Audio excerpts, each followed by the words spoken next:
Hello everyone, welcome back to the channel, and today we're doing another episode of Power of the Force Memories, where we look at this toy line from the mid-1990s, and today we're taking a look at the Landspeeder, and this is specifically Luke Skywalker's Landspeeder that we see in the original film, and this was one of the first ones that was released, and you can tell that because of the reddish-orange glow in the background, and I can show you on the back of the box.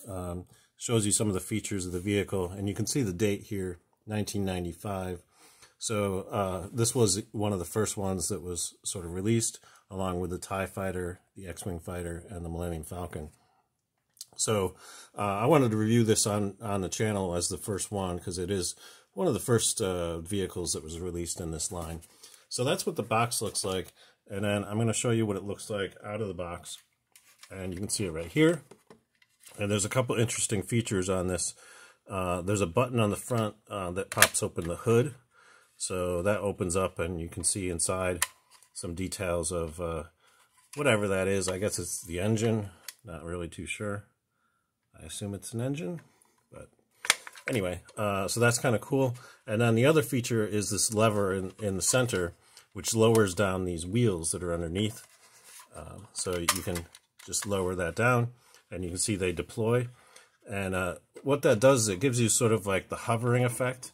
You know, you touch the surface and it sort of like has that sort of swaying kind of motion, and it does roll along ground too. So yeah, so that's very cool. And I'm going to put some figures inside of this so I can show you what that looks like. So stay tuned. So I got some figures inside of it, and as you can see, it can accommodate up to 4 characters. It should be noted that this vehicle is more or less based on the design that was originally done for the Kenner action figures. And since the Power of the Force action figures are a little bulkier, they don't quite fit in to these slots quite as easily as the vintage figures would. So just keep that in mind. For instance, you don't want to necessarily try and jam C-3PO into one of the seats, because you might likely break one of his legs off trying to get him in there.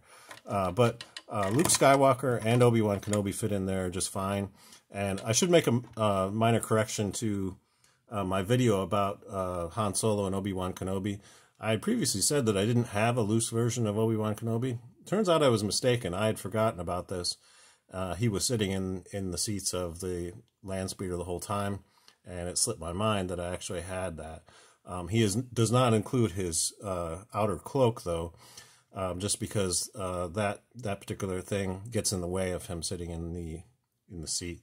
So just keep that in mind. You're not going to be able to fit Obi-Wan in there with his cloak on. It's just not going to work out. So that's pretty much all I have for you today. If you enjoyed this video, please give a thumbs up. And if you'd like to see more Star Wars vehicles from the Power of the Force line, think about subscribing, because I will be covering all the vehicles that I have in my collection from this line of toys. Until next time, I hope you're having a great day, and may the Force be with you. Thanks for watching.